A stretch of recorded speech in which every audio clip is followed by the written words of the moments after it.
ગિરનારી મહારાજ કી જય.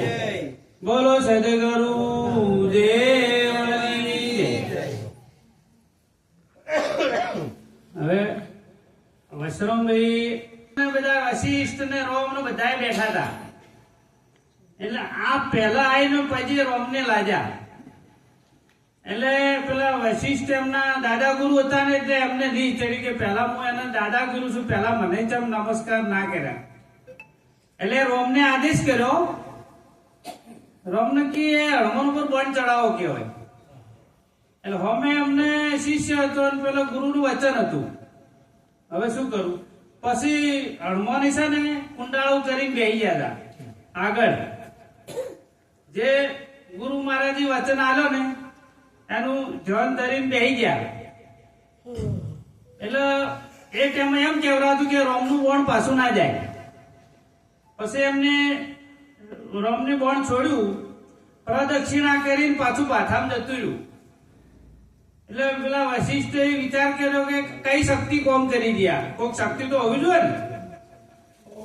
એટલે આને ધ્યાનમાં જોયું કે મેં જે વચન રોમને આલ્યો તો રોમે હનુમાન ના આલ્યો. એટલે કહેવાનો મારો મતલબ એ છે કે વચનમાં તાકાત છે, નથી એવું નથી. સવારમાં તમે 4 થી 6 ના ગાળામાં તમે ભજન કરો તો એક કરતા 21 ઘણું મજરે પડે છે. તમે એક મહિનું નામ લો તો 21 ઘણું મજરે પડે. એક મહિનું મેં હરદેવગીરી બાપુને પૂછ્યું. હું કીધું મારે સવારમાં વહેલા ભજન કરવું હોય તો કેવી રીતે કરવું? એટલે મને કે તો 100% ઊન જોવે ના કે પછી ડાફડો જોવે. અને એક જ દિવસ એવો આવે છે 12 મહિનામાં કે એને લેવા જવું પડે, એ સિવાય મેળ આવે નહીં. એ બધી મેં પ્રક્રિયા કરી અને એનું કહેવાનું એમ છે કે જેટલું તમે ભજન કરો એટલું વાઇબ્રેટ જમીનમાં ના જાય. એના ઉપર બેસી કરો તો નગર 50% થી ઉપર છે ને તમારું ભજન કી જમીનમાં જાય. રાધવી બાપુનું એવું કેવું હતું. ગુરુ તમે કરો તો અનુભવ તો થોડો હોવો જોઈએ.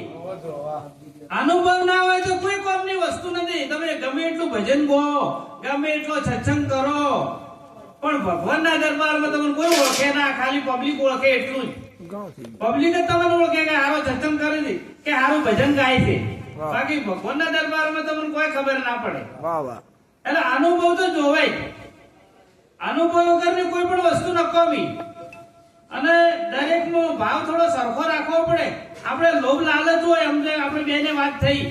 અમારે એક ટ્રેક્ટર વાળો હતો, એને 2 ફેરા કરવાના હતા. અવળજુ એક ફેરો કર્યો અને બીજા ફેરામાં બીજે પકડવાની હતી થાય. એટલે એકે મને કે 2100 રૂપિયા થાય. હું કીધું હું ભાઈ હાલ દે, પણ કઈક બોલવાની તો કદર હોવી જોઈએ ના હોવી જોઈએ. જીવન આ બધાની વાત કરું છું, તમારી મારી બધોની. આપણે 100 રૂપિયા બોલે કે 10 રૂપિયા બોલે, આપણે જૂઠું બોલે પછી ગુરુમુખી કહેવાય? એ ગુરુમુખી ના કહેવાય છે. એટલે મારો કહેવાનું એટલે કે ગુરુનો વચન લીધો હોય તો એને થોડું તો વધારે નહીં તો 50% તો સાચું બોલવું પડે, વધારે ના બોલે તો. પણ કે 80% જૂઠું બોલે તો ના ચાલે છે. એ આચરણ રાખો. ભજનની કોઈ ચાલશે, સત્સંગની કોઈ ચાલશે, પણ તમે સાચું બોલો. ભાઈ સાચું બોલો ને સાચું હેડો. નકર આ કળિયુગમાં છે ને પેલા તો બાબડા બહુ તપ કરી ભગવાનને રીઝવતા હતા. અને અત્યારે તો સહેલું છે, નોમથી તરી જાય માણસ, તરત મળી જાય, નોમથી તરી જાય અત્યારે. વાહ વાહ. તમને જો ભગવાન દરેક જગ્યાએ પહોંચી ના વળે. પછી વળે એટલે તમને કોઈ બી માણસ તમને મદદ કરતું હોય, કોઈ બી રીતે કરે, ગુરુ મહારાજ, હા કોઈ બી રીતે મદદ થઈ જાય. ના થઈ જાય એવું નહીં. તમે નું કોઈ ભગવાન નોખવા ના આવે સાહેબ. એટલે આવી વાત છે. બોલો સદગુરુ દેવની જય. ભક્તિ તણાજો પૂર ઉમટ્યા, મોતની પરવા નથી. પ્રહલાદે બેટો થંભને તા, મોતની પરવા નથી. ભક્તિ તણાજો પૂર ઉમટ્યા, મોતની પરવા નથી. મીરાબાઈએ ઝેર પીધા મોતની પરવા નથી. કે ભાઈ ચંદ્રો મેં કોરોના મોતની પરવા નથી.